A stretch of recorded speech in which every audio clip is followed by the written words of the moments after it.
Welcome back, fellow cyber hacks. Let's go into today's topic as far as what the job growth looks like in 2025. The projection seems to be a lot further out to 2033. So that's a good 10 years from now. Actually, no, sorry. My math was totally off. I'm still thinking it's 2023. We're in 2025 right now. So the progression of jobs getting into cybersecurity is definitely growing. I believe as technology is constantly advancing as far as AI, and we hear all these new terms and new, technology being implied and applied, it's going to require a lot more cybersecurity. We have these different avenues of cybersecurity, right? There's all different aspects of it. But today I want to discuss what the current job growth looks like, and plus what you should look into as far as getting yourself into this career. What is the first step you should be taking? So let's dive a little deeper right now. I want to first point out Security Plus is like a foundational knowledge. You should have it at minimum. It's like almost going to elementary school. Like you had to at least gone to elementary school to figure out how to, sound out letters and then form words and pronounce words, right? You learn the simple basic concepts of math and English and just reading comprehension. That's what Security Plus is. Like I don't feel like you can get away at this point, especially getting into the career for the very first time without having this. All right. Now, if you kind of transitioned away from a different profession and you've been in whatever industry for, good amount of years for experience, then you probably wouldn't need Security Plus for a cybersecurity cert. You probably want to advance to something a little bit more medium, medicore, right? I think that's how you say it. Or something a lot more professional as far as a very specific type of certification for the field that you're in, right? Whether it's like auditing or, GRC or just, engineering degree in something specific, vendor specific, all right? Now, my point is that cybersecurity, in short, whatever field you're getting into right now, Security Plus is definitely the very foundational thing that most recruiters look at. Now, as a hiring manager looking at certain resumes, depending on the position that I'm trying to fill, Security Plus is definitely something that I glance and say, okay, good, right? It's a check mark. It's not the, all right, he has this, I need to hire him. No, it's never that. But I do want to point out the price is not cheap, right? And just for the voucher now, it's such an odd number, $404. Like, where does that come from? But, and of course, it tells you exactly what to include. I just wish that every certification track was this easily broken down as far as cost and what's included. CompTIA does a pretty good job at that. And again, this comes along with the whole kindergarten aspect of it because it just lays it all out for you. Like, this is A, B, C, and D. Which one you want to choose? Now, the numbering can be a little like confusing. Like, it's 404 here, and then jumps up to 1,000 something, and then 500 something, and then 700. Like, where does the math even begin to make any kind of logic, right? But I know it's expensive, and unfortunately, Security Plus is one of those things that you should have prior to getting into a job. Now, if you're already sitting at a job, then take this track, right? Unless you have too much, I shouldn't say too much. No one ever has too much experience, right? Everyone always has enough room to always grow. What I'm saying is, most of the time, if you're going to go the Security Plus route and you're looking for breaking into the industry for the very first time, no one's going to cover this cost for you besides yourself, right? Maybe your family or whatever, someone promised you something, but what I'm saying is organizations are not going to be like, oh, I need you to have your Security Plus. That's not going to be, I don't feel like that's going to happen. This is something you definitely would take on your own free time, free will, and at your own cost. okay? Although it has gotten a lot more expensive from the last time I remember it. But let's keep on going. I want to share with you guys right now a little bit more details as to why Security Plus is important. Now, certification holders is definitely Security Plus is like I said, is the foundation, and it exceeds the it just like clobbers everything else that is listed here. Although this is not everything that's out in the world today.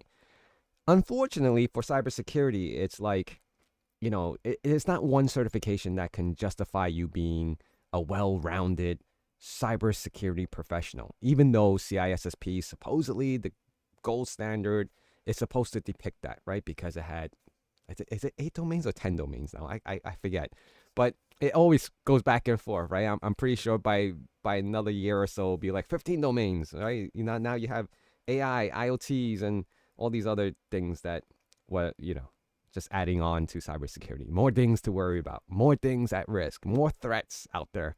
But anyway, Security Plus, over 265,000 plus people who holds this certification.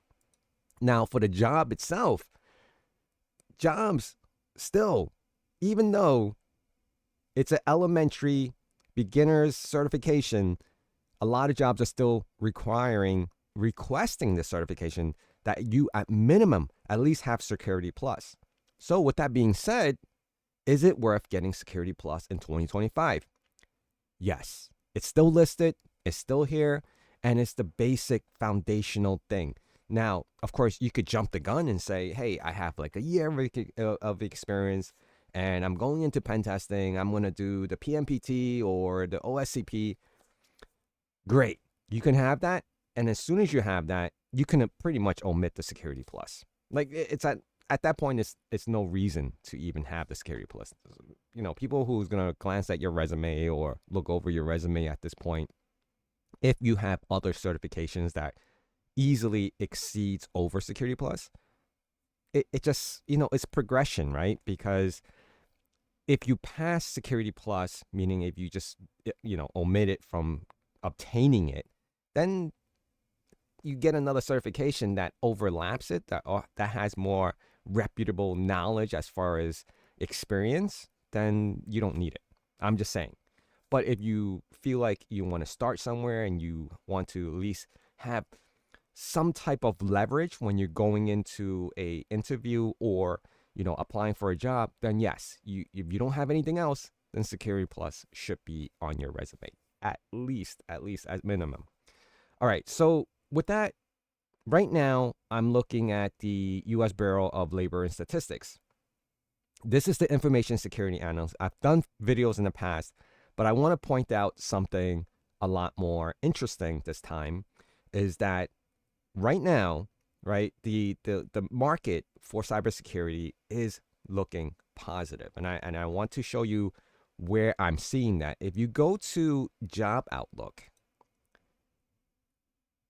this is going to bring up the dates from 2023 and what I mentioned earlier to 2033, which is, I said the 10 years because I kept reading the 2023, but we're in 2025 right now. So we're already 2 years into this supposedly progressive timeline of cybersecurity positions opening up or more people hiring for cybersecurity because we're just developing all the time.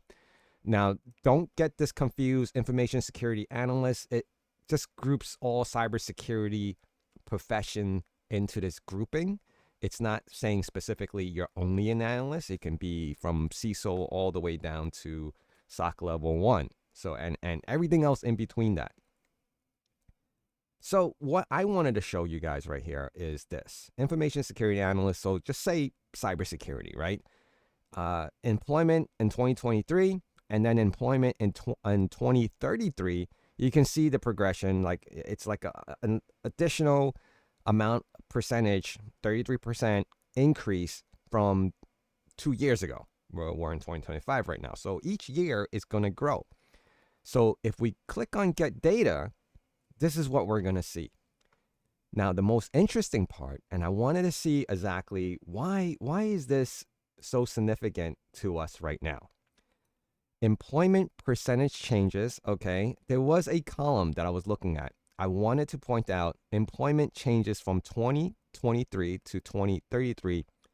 And based on the industry where most of the growth is going to happen, you can see some of the growth. There's some negatives here, right? There's a negative percentage, and that's actually related to self-employed workers, meaning, unfortunately, if you're an entrepreneur and you want to get in cybersecurity and you say, hey, you know what? I want to start a consulting company, or you have years of experience and you want to start a consulting company, it's very, very, I would say competitive, right? It's like almost any other profession, right? Unlike doctors, where you have different surgeons and doctors and specialists and all that, it does get competitive for them as well, right? Because like, oh, there's a good doctor, there's a bad doctor. So there's a good cybersecurity professional and there's bad cybersecurity professionals. The best analogy I can probably give is a car salesman. There's good ones and there's bad ones. I think a lot of perception is that everyone is a bad car salesman. They just want to sell you a car no matter what it is, and they just want to earn that commission. Unfortunately, every profession is like that. Whether they're contractors, they're building a house, there's people who skimp, and there's people who just like uses the cheapest material, and there's people who are really dedicated to their profession and making sure that the customer is happy and satisfied with their work. Cybersecurity is no different, and I just want to point that out. But so if we go through this and I say employment changes and I want to filter out, who's in the positive, who's in the negative, employment percentage changes, I want to see who has the most increases of jobs opening. And I'm going to look into it and say, okay, these are the industries possibly I should focus my attention on, right? Computer system design and related services. There's tons of those now. And I believe that's also including companies that are building out right now in the crypto space and also in the AI space, for sure. For a fact. Who's next on that list? Healthcare services. Healthcare, and I've been in the healthcare industry myself, it's so technology advanced than most organizations because they're constantly trying to develop new technology to conquer or help with health services like medical services, equipment. If you ever been to a conference where they introduce new technology for healthcare, it's mind-boggling, right? It's basically reading the entire body with devices, IT devices, all right? Warehousing and storage, that says a lot. That I feel like warehousing and storage is like all based on, because the market is so global now that online ordering and warehousing and drop shipping and all that, it's gone to a next level. If you've seen videos where these robots are moving pallets of stuff around, pallets of inventory, it's all automated. That's where cybersecurity, so you think about that, right? Everything is IP, IT, OT related. Those are high risk, high compromise, and they're all interconnected through, whether it's internally or externally, they're all computer based. So they're all controlled by either IoT devices, IT devices, whatever it is, right? So the threat landscape is increasing. So they need more focus on that. They need more protection. They need more specialists. They need more security, cybersecurity. All right. So software publishers. So again, right, you can see for yourself, industry by industry, who is advancing, who is increasing, and who needs these individuals. So going back all the way back to the very beginning of all this is, how do you get into cybersecurity for the very first time? Without any experience besides your schooling, if you went to school for maybe a different major outside of cybersecurity and you're putting together your resume, right? And someone's looking at your resume, don't be all over the place. Don't start putting, I worked at Walmart, as a whatever that has no relations to IT or cybersecurity. It just becomes irrelevant at that point. and you'll never get called. Trust me, you'll never get called. It's bad enough that you'll put something similar along the lines of IT, and if someone looks at it and say, "Oh, you're more like a backup guy. You're more of a server guy." Like, how would you know how to do cloud stuff if you don't mention it, right? So my point is, on the resume, you have to start focusing, pivoting to what you're applying to. Start pivoting to the industry that you're applying to. Why did I point out the industry so specific? Because you have to put in keywords to that industry so they understand what it is that you know. If you're going to focus on, let's just say, home healthcare services or anything healthcare service, you better start mentioning HIPAA in there somewhere, right? Or PCI, because they do a lot with credit card transactions as well. So it's a mixture, a combination of both. And how are you going to focus your attention on healthcare, even though you're going to tell me that, oh, I've never been in the healthcare industry, I don't know? Then if you're going to focus and put your resume, catering it to the healthcare industry, you better start reading news or articles or technology based on healthcare. So that way you can kind of populate some of that in your resume. Now, I'm not saying that you have to do that for every company that you apply for, that you have to modify or arrange your resume in a different, way for them to see. One interesting thing that I had a discussion with a professional resume builder was the formatting of the resume. Does it matter, or does certain industry look at it differently? And the answer was yes and no. Honestly, it really comes down to the personal preference of the person who's looking at your resume, if they still do that, right? If it's AI, forget about it. It's just make sure you have a simple format, it's not cluttered, and it doesn't overlap things. I see people that, on their resume, they have like 2 columns or 3 columns of text coming down, and like, it's so confusing. So imagine the AI trying to figure all that out if it doesn't know anything about it.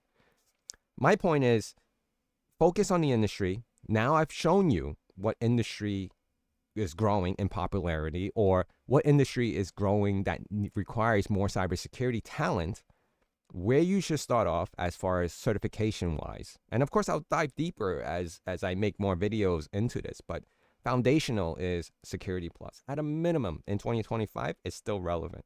Now, in 2025, we're sitting here and I'm showing you statistics from different industries on who's still hiring and who's hiring the most and who's still actively hiring. And of course, there's still other industries that are not hiring, all right? That's probably in a negative or staying static or staying where they are.